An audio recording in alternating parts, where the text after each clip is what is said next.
sur les actualités de la chaîne car ça devient un peu chiant et je pense que pas mal d'entre vous se demandent si ma pour de chaîne où est-ce que je ferai que du story time.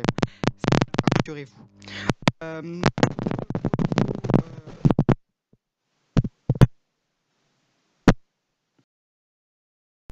non, en plus sérieusement, on va faire quelque chose d'original encore une fois, ouais.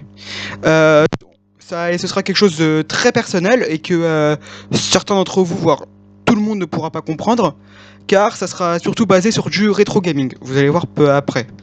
Et je suis bien au courant que la majeure partie de ma communauté, voire toute ma communauté, n'est absolument pas branchée rétro gaming comme moi. Ça, je peux le comprendre et je le respecte totalement. Mais si ça peut vous divertir ce que je fais et connaître mes avis question jeux vidéo, bah, pour moi c'est tout bénef car au moins ça me permet de faire une vidéo pendant les vacances. Car j'essaie quand même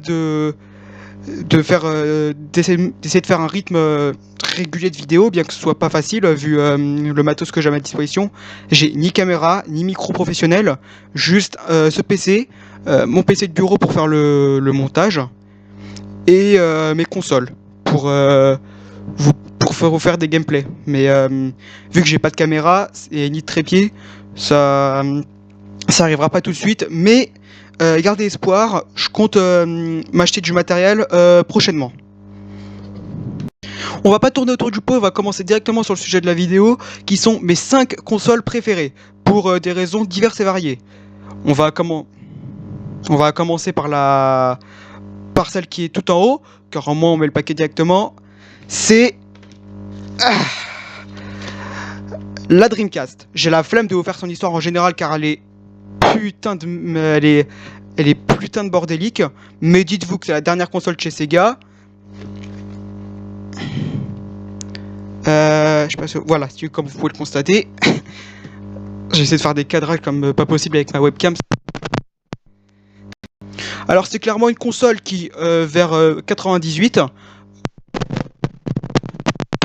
en France si vous voulez, c'était donc un sacré bout de temps déjà, ça fait plus de 20 ans. C'est une console qui était clairement en avance sur son temps. À l'époque, on avait la PS.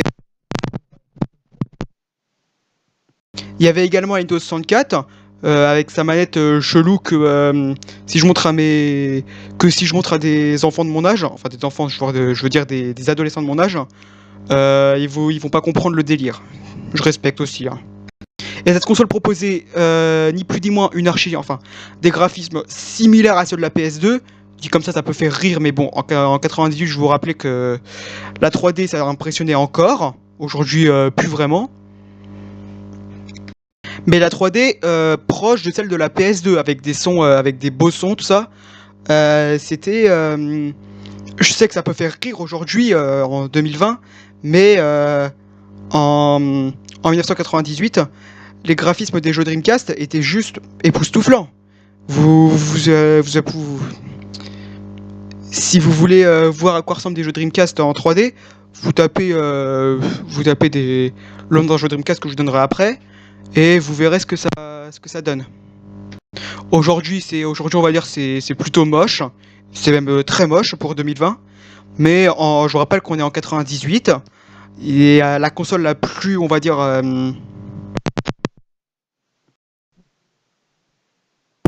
la PS1 et la PS1 déjà c'est déjà encore plus vieux. On remonte carrément au milieu des années 90. Là on part quand même très très loin. Et la Dreamcast elle a accueilli plein de jeux phares. Les premiers Sonic en 3D car il n'y en avait pas eu sur la console d'avant, la Saturn, qui a bidé sa mère. Euh, on a eu aussi des simulations sportives genre Virtua Tennis 2, tout ça. Franchement, il y a eu beaucoup de jeux et je peux pas tous vous les faire. Mais dites-vous qu'il y a eu des bons Sonic, des bons jeux de sport. Il y a eu beaucoup d'adaptations de la Sega, car Sega c'était on va dire un peu les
gamin des années.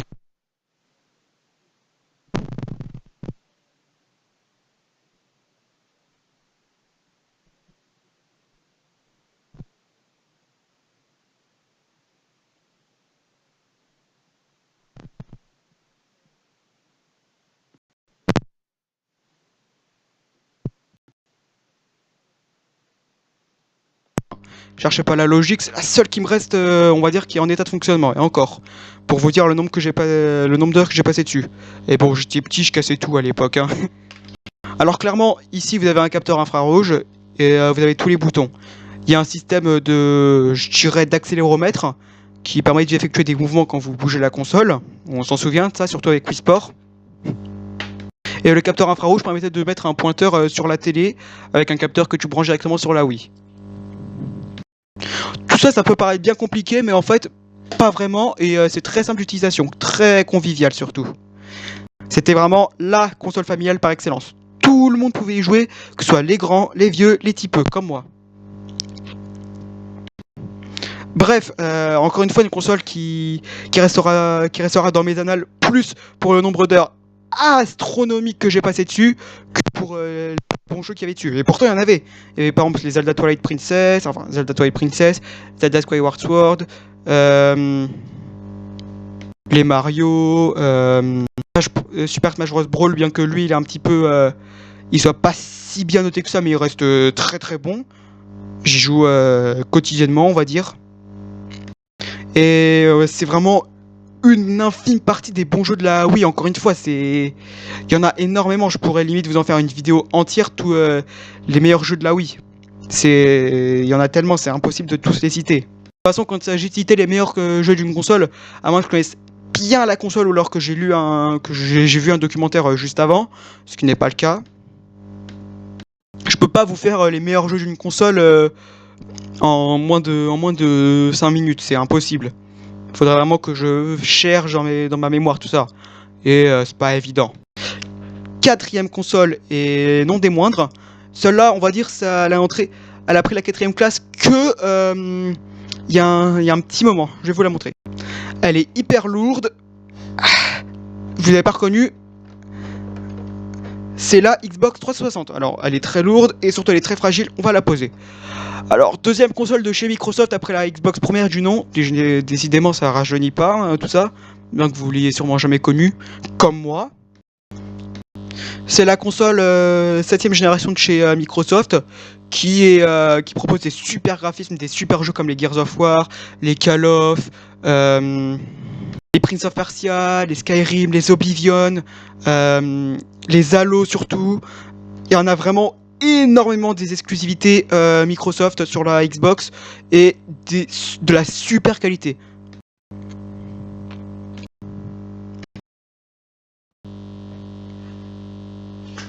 Voilà donc. Attendez. Et je sais pas si ce que j'ai dit à propos de la Xbox a été dit. Et de toute façon, tant pis, c'était bof intéressant.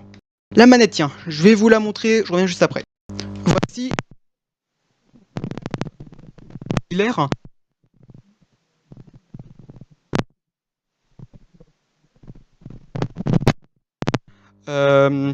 Qui et franchement, l'ergonomie de cette manette pour les FPS est juste géniale par rapport à la manette PS3 qui était moins adaptée pour les FPS, mais ça restait, on va dire, utilisable. Enfin, utilisable.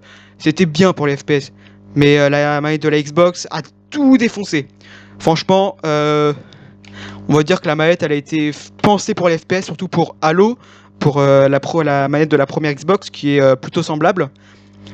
Celle-là, on va dire, a été vachement améliorée. Et le logo, tiens, parlons-en. C'est ce logo et ça remonte le 360. Un rond, quoi, si vous êtes pas fort en mathématiques. Enfin, une sphère, voilà, j'ai trouvé le bon mot. Et voilà. C'est l'une des meilleures consoles de tous les temps, selon moi. Et bien que j'ai passé moins d'heures que sur la Wii, où est-ce que j'ai passé facile 600 heures de jeu, oui, c'est beaucoup, énormément même. Cette console, je pense que dans les années à venir, je passerai quand même pas mal de temps, même peut-être même plus de temps que sur la Wii, mais ça reste à voir. Je précise également qu'il y avait et qu'il y a toujours le Xbox Live, qui est maintenant sur Xbox One, mais vous pouvez utiliser vos deux comptes, ça marchera pareil. C'était le principal défaut de la console, le online il était payant, du moins le Gold. Ce qui sera reproché à la Xbox, alors que sur la PS3 par exemple et la PS4, c'est gratuit, outre le PS Plus. Et je voulais préciser quelque chose, vous avez un système de carte mémoire pour sauvegarder vos données. Si ça n'a pas été enregistré, je vous le dis direct.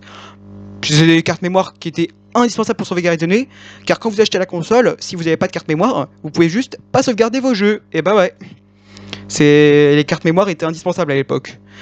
Et soit on achetait carrément une carte mémoire pour juste sauvegarder ces données, soit on était plus riche et on prenait un disque dur. Attendez, je vais essayer de le retirer. Ah, j'arrive pas. Bon, tant pis. En plus, oui, il est lourd. C'est un disque dur de 30 à 60 Go, ce qui est peu pour aujourd'hui, mais qui était bien en 2005-2006, qui permettait notamment de télécharger des jeux sur le Xbox Live et d'enregistrer ses parties entre autres. Moi perso, j'ai directement acheté le disque dur, je peux passer par la case carte mémoire. Et enfin, cinquième et ultime console de ce truc, enfin de ce truc. Ouais, pourquoi j'ai dit ça? Et donc je disais, et enfin, cinquième ultime console de ce top, c'est, on va pas chercher plus longtemps, la Wii U. Là, vous vous demandez sûrement, mais qu'est-ce que t'as fumé pour nous proposer ça, Rakiri? Eh bah, faut savoir que là encore, c'est plus personnel qu'autre chose. Mais il y a un rapport avec. C'est très varié, mais les raisons pourquoi je vais le placer là-dessus. D'ailleurs, faut savoir que déjà, faut savoir que la Wii U, elle est pas du tout en 5ème position, loin de là. Elle est facilement en 3ème position, voire même en première position ex aequo avec la Dreamcast. Et encore la Dreamcast, le online a été fermé car il y en avait un, si je vous l'ai pas dit. Il a été fermé depuis belle lurette. Hein. Si vous voulez jouer à des jeux en ligne, qu'il y en avait encore, c'est mort. Donc la Wii U, c'est une console où est-ce que j'ai passé énormément de temps, peut-être la console où est-ce que j'ai passé le plus de temps avec la Wii et la 3DS, qui était clairement la console de Nintendo à avoir fait l'un des plus gros bids. Elle s'est vendue autant que la Dreamcast, c'est-à-dire vers 10 millions d'exemplaires. C'est pas mal, 10 millions d'exemplaires, mais pas assez pour Nintendo. Hein. Par rapport à la Wii qui s'est vendue à plusieurs centaines de milliers d'exemplaires, peut-être un tout petit peu moins. Je connais pas les chiffres exacts. Vous pouvez constater que la Wii U elle a vachement bidé par rapport à la Wii par exemple.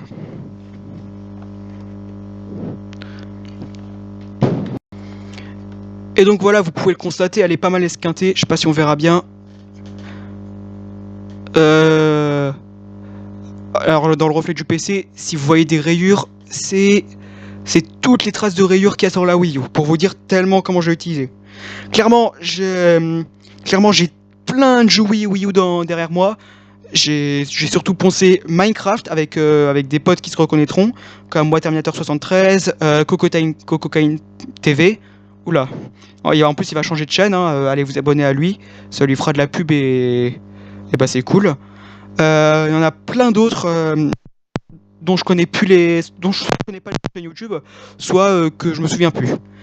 J'ai également poncé pas mal Nintendo Land, ouais. Il y a eu vraiment beaucoup de jeux, il y a vraiment eu beaucoup de jeux de qualité sur la Wii U, mais ils n'ont pas bénéficié du succès. Et le principal, la principale fonctionnalité de la Wii U, c'était sa manette, le Wii U Gamepad que j'ai la flemme d'aller chercher car c'est en haut de mon armoire. Oui, je suis un flemmard, j'assume. Et si j'ai choisi cette console, c'est de 1 parce que j'ai passé je crois que j'ai passé plus de temps sur cette console qu'à dormir dans ma vie en général. Et également parce que le catalogue de jeux là-dessus, si on exclut certains mauvais jeux comme les Sonic Boom qui sont sortis là-dessus, sinon le catalogue des jeux, on va dire tout à fait correct. Il est même très bon. On n'atteint pas des exclusivités de la PS4 ou de la Xbox One à ce moment-là, mais ça restait quand même de la valeur sûre, on va dire. J'aurais aimé rajouter une 6ème console, c'est-à-dire la Mega Drive, mais il y a plusieurs problèmes qui sont posés à moi. De 1, ce serait plus un top 5, ce serait un top 6 et c'est pas logique. De 2, j'ai pas la console, ou du moins pas chez moi, elle est chez quelqu'un d'autre. Et de 3, j'ai pas passé assez d'heures sur cette console et j'ai pas assez de jeux pour vous donner un avis, je dirais, objectif. Mais bah voilà, c'est la fin de ce top et moi je vous dis à plus et bah à plus.